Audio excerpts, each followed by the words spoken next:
दर्शकों ब्रेक तो बाद तुहाडा स्वागत है जी। डॉक्टर साहब अगले इशू बारे तुसीं की कहना चाहते हो? देखो अगले इशू बारे विचार तो पहला असीं एक अनाउंसमेंट करना चाहते जी।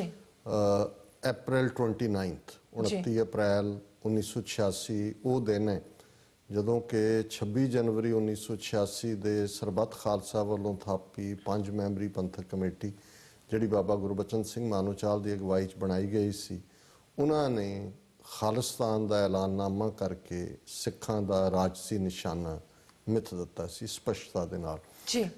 ਬੇਸ਼ੱਕ ਉਸ ਤੋਂ ਪਹਿਲਾਂ ਇਹਦੇ 'ਚ ਕੋਈ ਸ਼ੱਕ ਨਹੀਂ ਹੈ ਕਿ ਸਾਡਾ ਖਾਲਸਾ ਰਾਜ ਦੀ ਗੱਲ इन गरीब सिखन को देऊं पातशाही ये याद रखें हमरी गुरियाई 10वें पातशाह ने बख्शिया। 1849 तक असी 1.5 लाख मुरब्बा मील ਜਿਹੜਾ ਦਰਾਏ ਖੈਬਰ ਤੋਂ ਤਿੱਬਤ ਤੱਕ ਦੀ ਟੈਰੀਟਰੀ ਸੀ ਉਸ ਦੇ ਉੱਤੇ ਰਾਜ ਕੀਤਾ। ਅੰਗਰੇਜ਼ਾਂ ਨੇ ਧੋਖੇ ਨਾਲ ਉਹ ਰਾਜ ਖੋਇਆ ਔਰ 1947 ਚ ਸਾਡੀ ਅਕਾਲੀ ਲੀਡਰਸ਼ਿਪ ਦੀ ਜਿਹੜੀ ਕਮ ਅਕਲੀ ਔਰ बिल्कुल घट लियाकत और उस सारे चों दूरदर्शिता ना होने का नतीजा सी कि असी जिहड़ा उस मुकाम ते आए जिहदे बारे में अक्सर प्यारा सिंह निरछल दियां दो लाइनां दोहरांदा है कि बाजी लै गए पाने शाह होरी असी धौन भनाउण दे यार ही रहे, असी कुर्बानियां ही गिणी गए, अज तक भी गिने जांदे। और 37 साल इस इंडियन सैटअप दे विच गुलामी दा फाइनल नतीजा सी जून 84 का घल्लूघारा, फिर नवंबर 84। और ज़ाहिर है कि 20वीं सदी के महान सिख संत जरनैल सिंह खालसा पिंडां वाले जिन्होंने सिखां नूं ये सारा ही 98 साल अंग्रेज़ी गुलामी के पीरीयड और 37 साल होर जिहड़े इंडियन हिंदू तो भी गुलामी सी उस तो अगाह करदे सीधा आज़ादी दे नाल जोड़िया सी। और उन्हां दा ही ये जिहड़ा फरमाए हुए शब्द ने कि भाई असीं इन्हां दे नाल रहना चाहुंदे, ये इन्हां ने देखना है सानू नाल रखना है कि नहीं रखना, पर बराबर दे शहरी बन के। जिस दिन भारतीय फौज के पैर दरबार साहब की हदूद च पे खालिस्तान की नींह रखी जाएगी। सो सरबत खालसा जां 5 मैंबरी पंथक कमेटी ने इस दे उत्ते ही खालिस्तान की नींह रखण की गल संत जी ने की सी और स्पष्टता दे नाल खालिस्तान का ऐलाननामा जारी किया जिस दे विच स्पष्ट शब्द सी कि अज तो खालसे का अपना घर खालिस्तान होवेगा जिथे खालसे दियां चौंकियां झंडे बुंगे जुगो जुग अटल होणगे ते 10 नौहां दी किरत कमाई करन वालियां दा राज भाग ते पूरा कंट्रोल होवेगा। सो ज़ाहिर है भी साडे लई ये खालिस्तान ऐलान दिवस की अहमियत उही है जो कि जे अमरीका दे विच 13 कॉलोनीज़ के नुमाइंदियां ने 4 जुलाई 1776 नूं डैकलरेशन ऑफ इंडिपेंडेंस जी टॉमस जैफरसन ने लिखी सी जारी की सी, यही अहमियत है। और इसे स्पिरिट दे विच ही पिछले 31 साल तो जिथे जिथे भी जागरूक पंथ परस्त सिख ने इस दिन नूं याद करते हैं, सैलीब्रेट करते हैं। 5 प्यारियां वालों निशान साहब नूं जिहड़ा सल्यूट किया जाता है, जिहड़ा साडी सॉवरनिटी प्रभु सत्ता दी जिहड़ी है वो जामनी है। और समागम हुंदे ने और जिथे असीं खालिस्तान दे शहीदां नूं याद करते हैं उत्थे इस रिजॉल्व नूं भी दोहरांदे हैं कि अल्टीमेटली साडा गोल साडा निशाना दरियाए जमुना तो वाघा तक एक इंडिपेंडेंट सॉवरन नेशन की तामीर दा है और उहदे लई असीं पेशकदमी जारी रखांगे। और जिहड़े 3 समागम इस वीकेंड दे उत्ते इस संबंधी नियत होए ने उन्हां दे विच पहला समागम जिहड़ा है Gurdwara Sahib Glen Rock New Jersey Saturday क्योंकि 29 अप्रैल है कल दे प्रोग्राम च असीं होर भी वेरवे नाल गल करांगे इस ऐलाननामे दे उत्ते। पर 1 बजे दोपहर gurdwara Sahib Glen Rock New Jersey दे विच निशान साहब नूं सैल्यूट किया जाएगा और खालिस्तान दे शहीदां दी याद और फाइनल रिजॉल्व इस बारे जिहड़ा समागम होएगा। फिर 29 अप्रैल शाम नूं गुरुद्वारा साहब रिचमंड हिल न्यूयॉर्क जिहड़ा कि मदर ऑफ ऑल इंस्टीट्यूशनस है और पिछले 31 साल तो इत्थे लगातारता नाल ये दिन दी दिन मनाया जाता है। फॉलोइंग संडे तो बहुत सारिया थावां ते होर भी समागम होणगे पर दिन दी दिन जिहड़ा है ये रिचमंड हिल गुरुद्वारा साहब शुरू तो ही किया जाता है सैलीब्रेट। और इस नूं जिहड़ा शाम नूं इत्थे रिचमंड हिल गुरुद्वारा साहब 5 प्यारे जिहड़े ने वो सैल्यूट करनगे निशान साहब नूं और इस दिन नूं सैलीब्रेट किया जाएगा।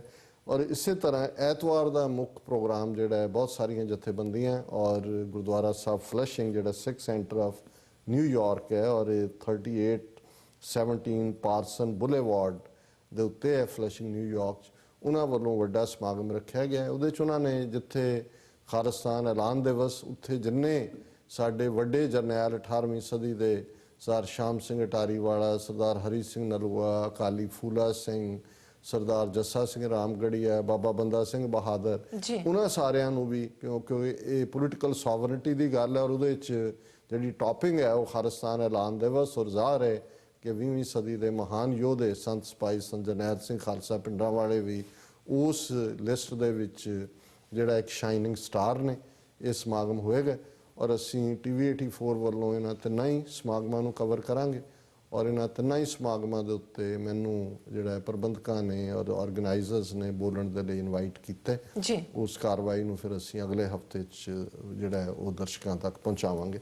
ਸੋ ਇਹ ਮੈਂ ਜ਼ਰੂਰ ਬੇਨਤੀ ਕਰਾਂਗਾ ਕਿ ਵੀ ਜਿਹੜੇ ਨਿਊਯਾਰਕ ਨਿਊ ਜਰਸੀ ਦੇ ਵਿੱਚ ਸਿੱਖ ਸੰਗਤਾਂ ਨੇ ਉਹ ਹੁਮਾ ਕੇ ਇਹਨਾਂ ਤਿੰਨਾਂ ਹੀ ਸਮਾਗਮਾਂ ਦੇ ਵਿੱਚ ਪਹੁੰਚਣ। ਇਸ ਵੇਲੇ ਇੱਕ ਵੇਵ ਹੈ ਜਿਹੜੀ ਕਿ ਖਾਲਿਸਤਾਨ ਦੇ ਹੱਕ ਦੇ ਵਿੱਚ ਚਾਰ ਚਫੇਰੇ ਪਰਦੇਸੀ ਖਾਲਸਾ ਜੀ ਨੇ ਜਿਹੜੀ ਹੈ ਉਹ ਸਿਰਜੀ ਹੈ ਔਰ ਬਹੁਤ ਹੱਦ ਤੱਕ ਕੈਪਟਨ ਅਮਰਿੰਦਰ ਸਿੰਘ ਨੂੰ ਵੀ ਅਸੀਂ ਥੈਂਕ ਯੂ ਦਿੰਦੇ ਕਿ ਉਸਨੇ ਜਿਹੜਾ ਇਸ ਦੇ ਵਿੱਚ ਕਾਫੀ ਮਦਦ ਕੀਤੀ ਹੈ। ਸੋ ਉਹਦੇ 'ਚ ਵੱਡੀ ਗਿਣਤੀ ਦੇ ਵਿੱਚ ਸਮਾਗਮਾਂ ਦੇ ਵਿੱਚ ਸ਼ਮੂਲੀਅਤ, ਸਾਡੇ ਉਤਸ਼ਾਹ ਨੂੰ ਔਰ ਖਾਲਿਸਤਾਨ ਦੇ ਸ਼ਹੀਦਾਂ ਨੂੰ ਯਾਦ ਕਰਨਾ, ਇਹ ਅਸੀਂ ਉਹ ਵੀ ਕਰਦੇ।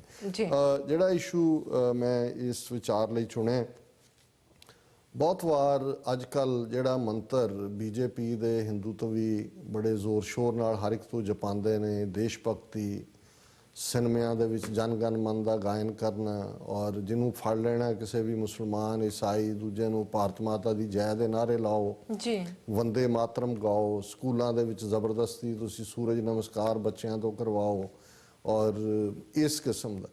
ਲੇਕਿਨ ਦੇਸ਼ ਭਗਤੀ ਔਰ ਟ੍ਰੇਟਰ ਹੋਣ ਦੇ ਵਿੱਚ ਕਿਹੜੀ ਲਾਈਨ ਹੈ, ਇਸ ਦਾ ਗੱਲ ਤਾਂ ਅਲਟੀਮੇਟਲੀ ਇਹ ਹੈ ਕਿ ਭਾਈ ਗੱਲੀਂ ਅਸੀਂ ਚੰਗੀਆਂ ਆਚਾਰੀ ਬੁਰੀਆਂ। ਗੁਰੂ ਨਾਨਕ ਸਾਹਿਬ ਨੇ ਇਹ ਕੀਤਾ ਸੀ ਬਿਆਨ ਕਿ ਤੁਹਾਡਾ ਆਚਾਰ ਕੀ ਹੈ, ਤੁਹਾਡਾ ਵਿਹਾਰ ਕੀ ਹੈ। ਹੁਣ ਜੇ ਗਊ ਮਾਸ ਦੇ ਉੱਤੇ ਨੂੰ ਲੈ ਕੇ ਕਿਵੇਂ ਵਿਚਾਰੇ ਮੁਸਲਮਾਨ ਬੇਰੁਜ਼ਗਾਰ ਕਰ ਦਿੱਤੇ ਨੇ ਯੂਪੀ 'ਚ ਔਰ ਕਿਸ ਕਿਸਮ ਦਾ ਮਾਹੌਲ ਬਣਾ ਦਿੱਤਾ ਹੈ, ਤੇ ਸਭ ਤੋਂ ਵੱਡਾ ਜਿਹੜਾ ਇਸ ਵੇਲੇ ਬੀਫ ਐਕਸਪੋਰਟਰ ਦੁਨੀਆ ਦੇ ਵਿੱਚ ਪਹਿਲਾ ਜਾਂ ਦੂਸਰਾ ਵੱਡਾ ਮੁਲਕ ਹੈ ਔਰ ਜਿਹੜੇ ਵੱਡੇ ਵੱਡੇ ਕਾਰਖਾਨੇ ਨੇ ਉਹ ਸਰਕਾਰੀ ਔਰ ਪ੍ਰਾਈਵੇਟ ਹਿੰਦੂ 70% ਓਨਰਸ਼ਿਪ ਹਿੰਦੂ ਵਪਾਰੀਆਂ ਦੀ ਹੈ ਜਿਹੜੇ ਕਿ ਬੀਫ ਐਕਸਪੋਰਟ ਕਰਦੇ ਨੇ। ਲੇਕਿਨ ਉੱਥੇ ਕੋਈ ਜਿਹੜਾ ਮਾਸ ਮੀਡੀਆ, ਜਿਵੇਂ ਅਸੀਂ ਕੱਲ ਜ਼ਿਕਰ ਕੀਤਾ ਸੀ ਕਿ ਕਿਵੇਂ ਮੀਡੀਆ ਸਾਇਲੈਂਟ ਹੈ, ਜਾਂ ਜਿਵੇਂ ਇਹ ਰਿਪੋਰਟਰਸ ਵਿਦਆਊਟ ਬਾਰਡਰਸ ਨੇ ਕਿਹਾ ਹੈ ਕਿ ਜਿਹੜਾ ਮੇਨ ਸਟ੍ਰੀਮ ਮੀਡੀਆ ਹੈ ਉਹਨੇ ਆਪੇ ਹੀ ਸੈਲਫ ਸੈਂਸਰਸ਼ਿਪ ਲਾ ਲਈ। ਕੋਈ ਉਹਨਾਂ ਨੂੰ ਇਹ ਸਵਾਲ ਨਹੀਂ ਪੁੱਛਦਾ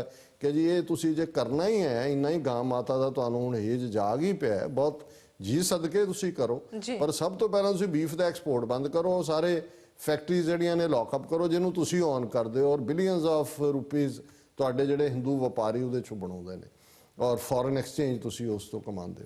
ਹੁਣ ਜਿਹੜੀ ਖਬਰ ਅੱਜ ਇੱਕ ਮੇਜਰ ਖਬਰ ਹੈ, ਹੁਣ ਨਕਸਲਾਈਟਸ ਦਾ ਜ਼ਿਕਰ, ਹੁਣੇ ਹੀ 25 ਜਿਹੜੇ ਨੇ ਵਿਚਾਰੇ ਜਵਾਨ ਮਾਰੇ ਗਏ ਔਰ ਮੈਨੂੰ ਚੰਗਾ ਲੱਗਾ ਕਿ ਨਕਸਲਾਈਟ ਦੀ ਲੀਡਰਸ਼ਿਪ ਨੇ ਬਿਆਨ ਵੀ ਦਿੱਤਾ। ਉਹਨਾਂ ਨੇ ਕਿਹਾ ਜੀ ਉਹਨਾਂ ਨਾਲ ਸਾਡੀ ਕੋਈ ਦੁਸ਼ਮਣੀ ਨਹੀਂ ਹੈ, ਇਹ ਵੀ ਝੂਠ ਹੈ ਕਿ ਜੀ ਅਸੀਂ ਉਹਨਾਂ ਦੀ ਬਾਡੀਜ਼ ਨੂੰ ਮਿਊਟੀਲੇਟ ਕੀਤਾ ਜਾਂ ਦੂਜਾ, ਸਭ ਝੂਠ ਹੈ। ਇਹ ਰਾਦਰ ਇਹੀ ਕੁਝ ਕਰਦੇ ਨੇ, ਇਹ ਸਾਡੀਆਂ ਜਦੋਂ ਔਰਤਾਂ ਨੂੰ ਵੀ ਮਾਰਦੇ ਨੇ ਝੂਠੇ ਮੁਕਾਬਲਿਆਂ 'ਚ, ਉਹਨਾਂ ਦੇ ਉੱਤੇ ਇਹ ਵੀਡੀਓਜ਼ ਬਣਾ ਕੇ ਉਹਨਾਂ ਨੂੰ ਡਿਸਆਨਰ ਕਰਕੇ ਉਹਨੂੰ ਸਰਕੂਲੇਟ ਕਰਦੇ ਨੇ। ਉਹਨਾਂ ਨੇ ਕਿਹਾ ਸਾਡੀ ਲੜਾਈ ਸਟੇਟ ਨਾਲ ਹੈ ਔਰ ਜੇ ਇਹ ਉਹਨੇ ਕਿਹਾ ਜੀ ਚੰਗੀ ਗੱਲ ਇਹ ਹੈ ਵੀ ਇਹ ਲੋਕ ਨਾ ਹੀ ਆਉਣ ਲੜਨ ਦੇ ਲਈ, ਨੌਕਰੀਆਂ 'ਚ ਨਾ ਆਉਣ, ਕਿਉਂਕਿ ਸਾਡੇ ਕੋਲ ਕੋਈ ਚੋਇਸ ਨਹੀਂ ਹੈ, ਕਿਉਂਕਿ ਸਾਡੀ ਸਰਵਾਈਵਲ ਹੀ ਇਹਨਾਂ ਨੇ ਨਹੀਂ ਹੋਣ ਦਿੱਤੀ ਹੈ। ਸੋ ਕੁੱਲ ਮਿਲਾ ਕੇ ਹੁਣ ਉਹਦੇ ਤੇ ਕਿਵੇਂ ਹੋਮ ਮਿਨਿਸਟਰ ਦੂਜਾ ਕਾਇਰਤਾਪੂਰਨ ਵਿਅਰਥ ਨਹੀਂ ਜਾਏਗਾ ਖੂਨ। ਹੁਣ ਮੈਂ ਕੱਲ ਇਹ ਸਵਾਲ ਲਿਆਂਦਾ ਸੀ ਕਿ ਵੀ ਇਹਨਾਂ ਨੇ ਕਦੇ ਇਹ ਸਵਾਲ ਨਹੀਂ ਉਠਾਇਆ ਵੀ ਚੀਨ ਹਥਿਆਰ ਦਿੰਦਾ ਹੈ ਮਾਓਵਾਦੀਆਂ ਨੂੰ, ਪਾਕਿਸਤਾਨ ਨਾਲ ਤਾਂ ਜੋੜ ਨਹੀਂ ਸਕਦੇ ਕਿ ਪਾਕਿਸਤਾਨ ਛੱਤੀਸਗੜ੍ਹ 'ਚ ਪਹੁੰਚ ਗਿਆ। ਹੁਣ ਜਿਹੜੀ ਖਬਰ ਅੱਜ ਕੁਦਰਤੀ ਜਿਹੜੀ ਸਾਹਮਣੇ ਆਈ, ਹੁਣ ਇੱਕ ਕੇਸ ਸਾਹਮਣੇ ਆਇਆ ਸੀ ਕਿ ਨਕਸਲਵਾਦੀਆਂ ਨੂੰ ਹਥਿਆਰ ਕੌਣ ਦਿੰਦਾ, ਕਿੱਥੋਂ ਆਉਂਦੇ ਨੇ, ਔਰ ਇਹ ਖਬਰ ਹੈ 2 BJP leaders were among 13 convicted for supplying arms and ammunition to Naxals। ਕਿ 2 ਬੀਜੇਪੀ ਦੇ ਵੱਡੇ ਲੀਡਰ ਉਹਨਾਂ ਨੂੰ ਸਜ਼ਾ ਹੋਈ ਹੈ 13 ਹੋਰ ਦੇ ਨਾਲ, ਜਿਹੜੇ ਕਿ ਨਕਸਲਵਾਦੀਆਂ ਨੂੰ ਹਥਿਆਰ ਔਰ ਦਾਰੂ ਸਿੱਕਾ ਸਪਲਾਈ ਕਰਦੇ ਸੀ, ਔਰ ਉਹ 13 ਦੇ 13 ਹੀ ਹਿੰਦੂ ਨਾਂ ਨੇ। ਹੁਣ ਔਰ ਇਹ ਖਬਰ ਹੈ ਦਾ special court sentenced 2 BJP leaders who are also businessmen come PWD contractors। ਇਹ ਵੱਡੇ ਬਿਜ਼ਨਸਮੈਨ ਨੇ, PWD ਦੇ ਠੇਕੇਦਾਰ ਨੇ। Neeraj Chopra and his uncle Dharminder Chopra to 5 years imprisonment। ਇਹ ਸਪੈਸ਼ਲ ਕੋਰਟ ਨੇ ਇਹਨਾਂ ਦੋਨਾਂ ਨੂੰ ਹੀ, ਜਿਹੜਾ ਨੀਰਜ ਚੋਪੜਾ ਔਰ ਧਰਮਿੰਦਰ ਚੋਪੜੇ ਨੂੰ 5 ਸਾਲ ਦੀ ਸਜ਼ਾ ਦਿੱਤੀ ਹੈ।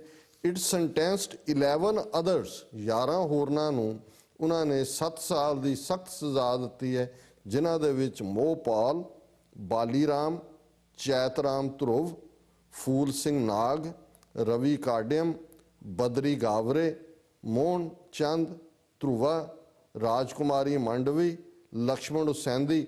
ਇਹਨਾਂ ਨੂੰ ਜਿਹੜੀ ਹੈ ਇਹ 11 ਨਾਂ ਨੇ ਜਿਨ੍ਹਾਂ ਨੂੰ 7 ਸਾਲ ਦੀ ਸਖਤ ਸਜ਼ਾ ਦਿੱਤੀ ਗਈ ਹੈ। ਔਰ ਇਹ special court headed by Judge Abdul Qureshi convicted 13 accused, including 2 BJP leaders and traders, for acting as couriers for Naxals and supporting them in carrying out their illegal activity by supplying arms, ammunition and other materials। ਹੁਣ ਤੁਸੀਂ ਦੇਖੋ ਵੀ ਨਕਸਲਵਾਦੀਆਂ ਨੂੰ ਇਹ BJP ਦੇ leader ਜਿਹੜੇ ਨੇ, the special court sentenced 2 BJP leaders who are businessmen come PWD contractors। ਇਹ ਮੈਂ ਆਲਰੇਡੀ ਇਹਨਾਂ ਦੇ ਨਾਂ ਦਿੱਤੇ ਨੇ ਔਰ ਇਹਨਾਂ ਬਾਕੀਆਂ ਨੂੰ ਦਿੱਤੀ ਹੈ। ਔਰ ਇਹ ਜਿਹੜਾ ਜਨਵਰੀ 2014 ਦਾ ਕੇਸ ਹੈ, ਜਦੋਂ ਪੁਲਿਸ ਦੀ SIB ਟੀਮ ਨੂੰ ਇਨੀਸ਼ੀਅਲ ਆਊਟਪੁੱਟ ਮਿਲੀ ਕਿ ਮੋਹਪਾਲ ਧਰੁਵਾ ਏਲੀਅਸ ਸੰਤੋਸ਼ ਜਿਹੜਾ ਉਹ ਸਮਗਲ ਕਰ ਰਹੇ ਨੇ arms and ammunition for red ultras on motor bike. Police ਨੇ ਉਹਨਾਂ ਨੂੰ ਚੇਜ਼ ਕੀਤਾ, ਅਰੈਸਟ ਕੀਤਾ ਔਰ ਇਹ ਸਪੈਸ਼ਲ ਕੋਰਟ ਨੇ ਸਜ਼ਾ ਦਿੱਤੀ। ਹੁਣ ਜੇ ਇਹ ਇਮੇਜਿਨ ਕਰੋ ਕਿ ਵੀ ਇਹ 13 ਦੇ ਵਿੱਚੋਂ ਕੋਈ ਮੁਸਲਮਾਨ ਹੁੰਦਾ, ਕੋਈ ਸਿੱਖ ਹੁੰਦਾ, ਤੇ ਫਿਰ ਇਹਨਾਂ ਨੇ ਕੀ ਬਣਾਇਆ ਹੋਣਾ ਸੀ, ਕੀ ਹਾਲ ਕਰਨਾ ਸੀ। ਸੋ ਇਹ ਦੇਸ਼ ਭਗਤੀ ਹੈ ਇਹਨਾਂ ਦੀ ਕਿ ਇੱਕ ਪਾਸੇ ਇਹ ਕਿਵੇਂ ਇਹਨਾਂ ਨੇ ਜੀਣਾ ਆਰਾਮ ਕੀਤਾ ਹੋਇਆ ਘੱਟ ਗਿਣਤੀਆਂ ਦਾ, ਪਰ ਇਹ ਬੀਫ ਵੀ ਵੇਚ ਰਹੇ ਨੇ ਔਰ ਹਥਿਆਰ ਵੀ ਸਪਲਾਈ ਕਰ ਰਹੇ ਨੇ। ਔਰ ਯੂਪੀ ਦੇ ਵਿੱਚ 200 ਮਿਲੀਅਨ ਤੋਂ ਅਪ ਦਾ ਸੂਬਾ ਜਿਹਦੇ ਹੱਥ 'ਚ ਪਾਵਰ ਆਈ ਹੈ, ਉਹ ਕੀ ਕਰਨ 'ਚ ਲੱਗਾ ਹੋਇਆ। ਉਹਨੇ ਮੁਸਲਮਾਨ ਤਾਂ ਲੱਖਾਂ ਬੇਰੁਜ਼ਗਾਰ ਕੀਤੇ। ਇੱਕ ਅਸੀਂ ਜਿਹੜੀ ਪੀਲੀਭੀਤ ਦੇ ਸਿੱਖ ਕਿਸਾਨਾਂ ਦੀ ਗੱਲ ਕੀਤੀ ਸੀ ਕਿ ਕਿਵੇਂ ਕੰਬਾਈਨ ਨਾਲ ਉਹ ਵਿਚਾਰੇ ਹਾਰਵੈਸਟ ਕਰ ਰਹੇ ਸੀ, ਗਰੀਬ ਉਹਨਾਂ ਲੋਕਾਂ ਕਿਸਾਨਾਂ ਦੇ ਜਾ ਕੇ ਉਹਨਾਂ ਦੀ ਮਾਰ ਕੁਟਾਈ ਕਰਕੇ 2 ਨੂੰ ਗੰਭੀਰ ਜ਼ਖਮੀ ਕਰ ਦਿੱਤਾ। ਔਰ ਦੂਜਾ ਹੁਣ ਇਹ ਜੋਗੀ ਕਿਸ ਕੰਮ ਤੇ ਲੱਗਾ ਹੋਇਆ। ਇੱਕ ਖਬਰ ਹੈ ਕਿ ਵੀ ਉਹਨੇ ਆਰਡਰ ਕੀਤਾ ਹੈ ਕਿ ਰਾਮਲੀਲਾ ਅਯੁੱਧਿਆ ਦੇ ਵਿੱਚ ਕਰੋ ਦੁਬਾਰਾ, ਜਿਹੜੀ ਕਈ ਸਾਲ ਪਹਿਲਾਂ, ਕਿਉਂਕਿ ਫਿਰਕੂ ਫਸਾਦ ਹੁੰਦੇ ਨੇ, ਅਯੁੱਧਿਆ ਹੌਟ ਪੋਟੇਟੋ ਹੈ। ਔਰ ਰਾਸਲੀਲਾ ਮਥੁਰਾ, ਹੁਣ ਮਥੁਰਾ ਇਹ ਹੈ ਜਿਹੜਾ ਰਾਜਸਥਾਨ ਨਾਲ ਲੱਗਦਾ, ਹਰਿਆਣੇ ਨਾਲ ਲੱਗਦਾ ਹੈ, ਸੈਂਸਿਟਿਵ ਹੈ ਕ੍ਰਿਸ਼ਨ ਦੇ ਨਾਲ, ਜਿਹੜੀ ਗੋਪੀਆਂ ਨਾਲ ਕਲੋਲ ਨੇ ਉਹਨੂੰ ਰਾਸਲੀਲਾ ਕਹਿੰਦੇ ਨੇ। ਰਾਮਲੀਲਾ ਜਿਹੜੀ ਆ ਉਹ ਕਹਾਣੀ ਹੈ ਰਾਮਚੰਦਰ ਜੀ ਦੇ ਜੀਵਨ ਦੀ। ਪਰ ਉਹਨੇ ਕਿਹਾ ਕਿ ਵੀ stopped ਐਬਰਪਟਲੀ several years ago the traditional Ramlila will return to Ayodhya stage during Dussehra celebrations this year on the direction of Chief Minister Yogi Adityanath. Raslila in Mathura and Bhajan Sandhya program will also be conducted in Chitrakoot। और अगे वो ये है कि जी उन्हें क्या कि इसनूं करो। हुण ये स्टेट दी गवर्नेंस है जदों, और अज दे वीकली आर्टिकल च मैं लिखिਆ भी ऑलरेडी भारत हिंदू राष्ट्र बन चुका है। ਹੁਣ ਸਿਰਫ ਜਿਹੜੀ ਇੱਕ ਹੈ ਕਿ ਵੀ ਕਦੋਂ ਇਹਨਾਂ ਦੇ ਕੋਲ ਰਾਜ ਸਭਾ 'ਚ ਮੈਜੋਰਟੀ ਆਏ ਤੇ ਕਨਸਟੀਟਿਊਸ਼ਨਲੀ ਇਹਨੂੰ ਹਿੰਦੂ ਰਾਸ਼ਟਰ ਬਣਾਉਣ। ਔਰ ਇਹੀ ਯੋਗੀ ਰਾਜ ਨੇ ਇੱਕ ਇਹ ਐਡਮਿਨਿਸਟ੍ਰੇਸ਼ਨ ਹੈ ਕਿ ਵੀ ਤੁਸੀਂ ਰਾਮਲੀਲਾ ਤੇ ਰਾਸਲੀਲਾ ਕਰਾਓ। ਤੇ ਦੂਸਰੀ ਖਬਰ ਹੈ ਆਫਟਰ ਟੈਰਰ ਥ੍ਰੈਟਸ ਯੋਗੀ ਆਰਡਰਸ ਰੇਜ਼ਿੰਗ ਵਾਲਸ ਅਰਾਊਂਡ ਹੋਲੀ ਸਾਈਟਸ। ਉਹਨੇ ਕਿਹਾ ਜੀ ਜਿੰਨੇ ਮੰਦਰ ਨੇ ਯੂਪੀ ਦੇ ਉਹਨਾਂ ਨੂੰ 4 ਲੇਨ ਵਾਲੀਆਂ ਸੜਕਾਂ ਜਿਹੜੀਆਂ ਨੇ ਉਹ ਬਣਾਓ, ਔਰ ਸਾਰੇ ਜਿੰਨੇ ਮੰਦਰ ਨੇ ਉਹਨਾਂ ਦੇ ਬਾਹਰ ਵੱਡੀਆਂ ਦੀਵਾਰਾਂ ਖੜੀਆਂ ਸਰਕਾਰੀ ਖਰਚ ਤੇ, ਗਵਰਨਮੈਂਟ ਆਰਡਰ ਹੈ ਕੋਈ ਪ੍ਰਾਈਵੇਟ ਨਹੀਂ, ਕਿਉਂਕਿ ਇਹਨਾਂ ਨੂੰ ਦਹਿਸ਼ਤਗਰਦੀ ਦਾ ਖਤਰਾ ਹੋ ਸਕਦਾ ਹੈ। ਹੁਣ ਇਹ ਗਵਰਨੈਂਸ ਚੱਲ ਰਹੀ ਹੈ, ਇਹ ਰਾਜ ਹੈ। ਔਰ ਹੁਣ ਇਸ ਸਾਰੇ ਚੋਂ ਸਾਡੇ ਭਰਾ ਭੈਣਾਂ ਜਿਹੜੇ ਉਸ ਨਕਸ਼ੇ ਦੀ ਕੈਦ 'ਚ ਨੇ, ਤੇ ਇੱਥੇ ਜਿਹੜੇ ਕਹਿੰਦੇ ਨੇ ਜੀ ਭਾਰਤ ਦੇ ਨਾਲ ਸਾਡੀ ਕਿਸਮਤ ਜੁੜੀ ਹੋਈ ਹੈ, ਸਾਡਾ 9 ਮਾਸ ਦਾ ਰਿਸ਼ਤਾ ਹੈ। ਹੁਣ ਉਹ ਅੰਦਾਜ਼ਾ ਲਾ ਲੈਣ ਕਿ ਸਾਡੇ ਗੁਰਦੁਆਰੇ ਢਾਏ ਜਾ ਰਹੇ ਨੇ, ਜੋ ਇੰਦੌਰ ਦੇ ਵਿੱਚ ਹੋਇਆ, ਗੁਰਬਾਣੀ ਦੀ ਬੇਅਦਬੀ ਹੁਣ ਤਾਂ ਅਕਾਲ ਤਖਤ ਤੱਕ ਪਹੁੰਚ ਗਈ ਗੱਲ। ਔਰ ਜਿਨ੍ਹਾਂ ਦੇ ਕੋਲ ਪੋਲੀਟੀਕਲ ਪਾਵਰ ਹੈ ਉਹਨਾਂ ਦੇ ਹੁਣ ਚੀਫ ਮਿਨਿਸਟਰ ਇਸ ਗੱਲ ਨੂੰ ਯਕੀਨੀ ਬਣਾ ਰਹੇ ਨੇ ਕਿ ਰਾਮਲੀਲਾ ਤੇ ਰਾਸਲੀਲਾ ਵੀ ਹੋਏ। ਇਸ ਗੱਲ ਨੂੰ ਯਕੀਨੀ ਬਣਾ ਰਹੇ ਨੇ ਕਿ ਸਾਰੇ ਮੰਦਰਾਂ ਦੇ ਬਾਹਰ ਉੱਚੀਆਂ ਕੰਧਾਂ ਹੋਣ ਔਰ ਸਾਰੇ ਜਿਹੜੇ ਨੇ ਐਨ ਹਿੰਦੂ ਵੇ ਆਫ ਲਾਈਫ ਦੇ ਮੁਤਾਬਕ ਜ਼ਿੰਦਗੀ ਜਿਉਣ, ਇਹ ਪੋਲੀਟੀਕਲ ਪਾਵਰ ਦਾ ਕਮਾਲ ਹੁੰਦਾ ਹੈ। ਜੀ। ਔਰ ਇਹ ਜਿਨ੍ਹਾਂ ਦੇ ਹੱਥੋਂ ਪਾਵਰ ਨਿਕਲ ਜਾਂਦੀ ਹੈ, ਇਹ ਉਹਨਾਂ ਦਾ ਹਾਲ ਹੁੰਦਾ ਹੈ ਜਿਹਨੂੰ ਗੁਰੂ ਸਾਹਿਬ ਨੇ ਫਰਮਾਇਆ ਸੀ ਕਿ ਬਲ ਛੁਟਕਿਓ ਬੰਧਨ ਪਰੈ, ਕਛੂ ਨਾ ਹੋਤ ਉਪਾਏ, ਕਹੋ ਨਾਨਕ ਅਬ ਓਟ ਹਰ, ਗੱਜ ਜਿਉ ਹੋ ਸਹਾਏ। ਤੇ ਨਾਲ ਇਸ ਦਾ ਜਵਾਬ ਵੀ ਸੀ ਕਿ ਬਲ ਹੋਆ ਬੰਧਨ ਛੁਟੈ, ਸਭ ਕਿਛ ਹੋਤ ਉਪਾਏ, ਨਾਨਕ ਸਭ ਕਿਛ ਤੁਮਰੇ ਹਾਥ ਮੈਂ, ਤੁਮ ਹੀ ਹੋਤ ਸਹਾय। ਜੀ ਡਾਕਟਰ ਸਾਹਿਬ, ਅਗਲੇ ਇਸ਼ੂ ਤੋਂ ਪਹਿਲਾਂ ਲੈਣੇ ਆ ਬ੍ਰੇਕ। ਵਿਊਅਰਸ, ਤੁਸੀਂ ਕਿਤੇ ਨਹੀਂ ਜਾਣਾ, ਮਿਲਦੇ ਆ ਛੋਟੇ ਜਿਹੇ ਵਕਫੇ ਤੋਂ ਬਾਅਦ।